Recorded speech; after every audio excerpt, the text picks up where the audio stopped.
भट्टी अब रुक जाइए सर, वकार भट्टी से कुछ सीखिए, पिछले 25 मिनट से वेट कर रहे हैं तो मुझे उनके पास जाने दीजिए। वकार भट्टी, आप तो बुरहान वानी को भी आतंकी नहीं मानते हैं, तो आपके हिसाब से अफजल गुरु भी आतंकी नहीं होगा? रुकिए रुकिए रुकिए, बोलिए वकार भट्टी। जी देखिए, मैं चुनाव कैंपेन पे हूँ, इस टाइम गाड़ी में से ही आपके साथ बात कर रहा हूँ, तो प्लीज आप सब सुन लीजिएगा। मैं 25 मिनट वेट कर रहा हूँ। नहीं, सिर्फ आपकी आवाज जा रही है, बोलिए। ठीक सर। देखिए, मैं आज दो चीजों को क्लियर कर दूंगा देश के सामने और आप सबके सामने और कश्मीर के सामने। आज जैसे आप सोच रहे हो, बात चर्चा हो रही है अफजल गुरु की। अफजल गुरु को जब फांसी लगाई दी गई थी और वो 25 नंबर था फांसी का, लेकिन कांग्रेस ने अपने चुनाव के लिए, क्योंकि 2014 में चुनाव था और चुनाव का उनको फायदा हिंदुस्तान में मिले, 25 नंबर के बंदे को उठाकर उन्होंने सूली पर चढ़ा दिया, लेकिन राजीव गांधी के कातलों को माफ कर दिया। और यहाँ नेशनल कॉन्फ्रेंस की सरकार थी, उस टाइम सीएम थे जनाब उमर अब्दुल्ला साहब। तो मैं उमर अब्दुल्ला से एक सवाल ये भी पूछना चाहता हूँ कि जब अफजल गुरु को फांसी लगाई गई, आपने उस टाइम कांग्रेस की अलायंस सरकार जो आपके साथ थी, आपने क्यों नहीं रोका उनको, क्यों नहीं इंटरफेयर किया? पहला पॉइंट। उसके बाद क्यों नहीं आपने कांग्रेस सरकार से यह सवाल पूछा कि भाई उनका आखिरी रस्म जो होती है, चाहे वो मुस्लिम हो, हिंदू हो, क्रिश्चियन हो, ईसाई हो, उनकी आखिरी रस्म कम से कम उनके घर में होनी चाहिए थी। उनके कपड़े तक उनकी बीवी बच्चों को नहीं दिए गए। और इससे पहले सेम एक स्टोरी इससे पहले मकबूल भट्ट साहब के साथ हुई थी, जब फारूक अब्दुल्ला जम्मू कश्मीर का सीएम था और दिल्ली में कांग्रेस की सरकार थी। तो दो कश्मीर के लोगों को फांसी लगी है, और जिसमें फांसी लगाने वाले कश्मीर के लोग और आतंकी दोनों में फर्क होता है। वकार भट्टी, नंबर 1।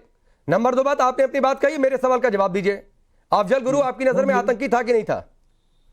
किसकी नजर में? आपकी नजर में सर। आपके इन्वेस्टिगेशन ऑफिसर टीवी पे बोलते हैं हमारी नजर में आतंकवादी नहीं था, उसको फंसाया गया, उसको साजिश से फंसाया गया कांग्रेस ने। बहुत अच्छे।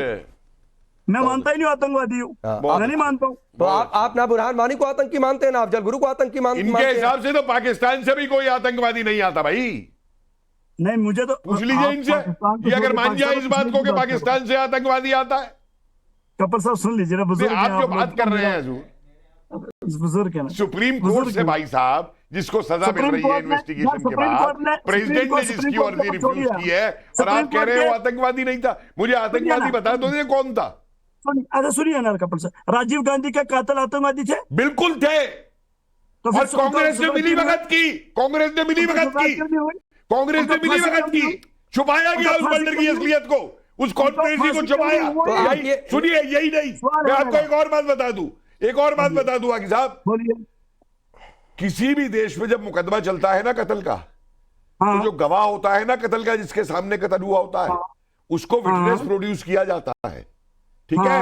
धवन इंदिरा गांधी के 6 फीट पीछे चल रहा था, इन्होंने धवन को कभी विटनेस स्टैंड पे नहीं लाई है। क्यों? सर एक बात सुनिए। नहीं, मेरा एक सवाल और है। कांग्रेस ने तो बहुत छुपाए हैं। अगर राजीव गांधी के हत्यारों को आप कह रहे हैं कि नई फांसी हुई, छोड़ दिया गया, बख्श दिया गया, तो आप ये चाह रहे हैं कि अफजल गुरु को भी बख्श देना चाहिए था? बिल्कुल। आप चाह रहे हैं कि बुरहान वानी को भी बख्श देना चाहिए था? आप चाह रहे हैं कि उन सभी आतंकियों को भी बख्श देना चाहिए था जो आकर कश्मीर में लोगों को गोलियां मारते हैं? अरे असर मसूद को भी बुला लीजिए, करके आते हैं हाथी में बिठा के असर मसूद को भी बुला लीजिए पाकिस्तान से। यहाँ पे एनकाउंटर में मारा गया, उसका ट्रायल नहीं चला, वो एनकाउंटर में मारा गया। अरे तो आतंकी एनकाउंटर में ही मारे जाते हैं शौकत, शौकत एक मिनट, फूल माला नहीं पहनाई जाती है। और इसी तरह मारे जाएंगे जितने आतंकी होंगे जो हमारे देश के लोगों को, जो हमारे कश्मीरी भाइयों के खिलाफ खड़े होंगे और इस बार आकर अगर कोई साजिश करेंगे, वो चाहे कश्मीर में, चाहे दिल्ली में, चाहे कन्याकुमारी में, या फिर हिंदुस्तान के किसी भी शहर में, तो जवान हर जगह तैनात है। उनका एनकाउंटर होगा, गोली का हिसाब गोली से होगा और भेज दिया जाएगा 72 हुरों के पास। याद रखिए हमेशा। और हुरे इकट्ठी करवा लीजिए भाई, पूरों की कमी बढ़ रही है। और एक बात कह रहा हूं वकार भट्टी, बहुत बार आपसे बात होती है, मैं बुलाता हूं। मैं आज दो चीजों को क्लियर कर दूंगा देश के सामने और आप सबके सामने और कश्मीर के सामने। आज जैसे आप सोच रहे हो, बात चर्चा हो रही है अफजल गुरु की। अफजल गुरु को जब फांसी लगाई दी गई थी और वो 25 नंबर था फांसी का, लेकिन कांग्रेस ने अपने चुनाव के लिए, क्योंकि 2014 में चुनाव था और चुनाव का उनको फायदा हिंदुस्तान में मिले, 25 नंबर के बंदे को उठाकर उन्होंने सूली पर चढ़ा दिया, लेकिन राजीव गांधी के कातलों को माफ कर दिया। और यहाँ नेशनल कॉन्फ्रेंस की सरकार थी, उस टाइम सीएम थे जनाब उमर अब्दुल्ला साहब, तो मैं उमर अब्दुल्ला से एक सवाल ये भी पूछना चाहता हूँ कि जब अफजल गुरु को फांसी लगाई गई, आपने उस टाइम कांग्रेस की अलायंस सरकार जो आपके साथ थी, आपने क्यों नहीं रोका उनको, क्यों नहीं इंटरफेयर किया? पहला पॉइंट।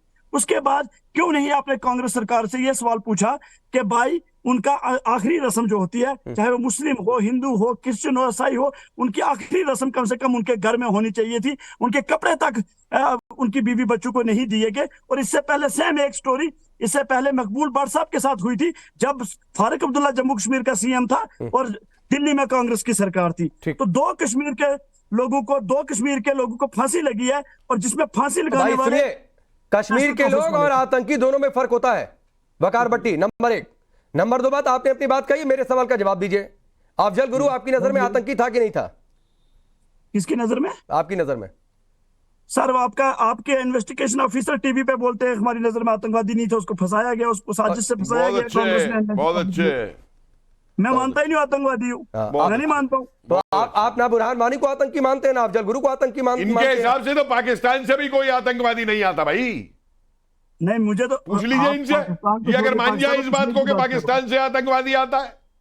कपिल साहब सुन लीजिए ना, बुजुर्ग आप जो बात कर रहे हैं बुजुर्ग है ना, सुप्रीम कोर्ट से भाई साहब जिसको सजा मिल रही है इन्वेस्टिगेशन के बाद, प्रेसिडेंट ने जिसकी अर्जी रिफ्यूज की है, और आप कह रहे हो आतंकवादी नहीं था। मुझे आतंकवादी बता दो, ये कौन था?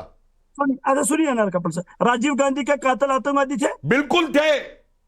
तो और कांग्रेस ने मिली भगत की, कांग्रेस ने मिली भगत की, छुपाया गया उस बंदर की असलियत को, उस कॉन्स्पिरेसी को छुपाया।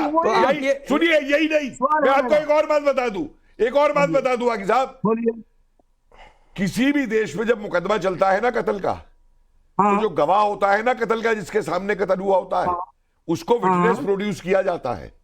ठीक है? धवन इंदिरा गांधी के 6 फीट पीछे चल रहा था, इन्होंने धवन को कभी विटनेस स्टैंड पे नहीं लाई है। क्यों? सर एक बात सुनिए। नहीं, मेरा एक सवाल और है। कांग्रेस ने तो बहुत छुपाए हैं। अगर राजीव गांधी के हत्यारों को आप कह रहे हैं कि नहीं फांसी हुई, छोड़ दिया गया, बख्श दिया गया, तो आप ये चाह रहे हैं कि अफजल गुरु को भी बख्श देना चाहिए था? बिल्कुल। आप चाह रहे हैं कि बुरहान वानी को भी बख्श देना चाहिए था? आप चाह रहे हैं कि उन सभी आतंकियों को भी बख्श देना चाहिए था जो आकर कश्मीर में लोगों को गोलियां मारते हैं? अरे असर मसूद को भी बुला लीजिए, करके आते हैं हाथी में बिठा के असर मसूद को भी बुला लीजिए पाकिस्तान से यहाँ पे। एनकाउंटर में मारा गया, उसका ट्रायल नहीं चला, वो एनकाउंटर में मारा गया। अरे तो आतंकी एनकाउंटर में ही मारे जाते हैं शौकत, फूल माला नहीं पहनाई जाती है। और इसी तरह मारे जाएंगे जितने आतंकी होंगे जो हमारे देश के लोगों को, जो हमारे कश्मीरी भाइयों के खिलाफ खड़े होंगे और इस बार आकर अगर कोई साजिश करेंगे, वो चाहे कश्मीर में, चाहे दिल्ली में, चाहे कन्याकुमारी में, या फिर हिंदुस्तान के किसी भी शहर में, तो जवान हर जगह तैनात है।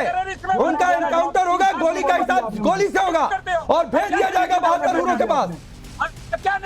ये याद रखिए हमेशा।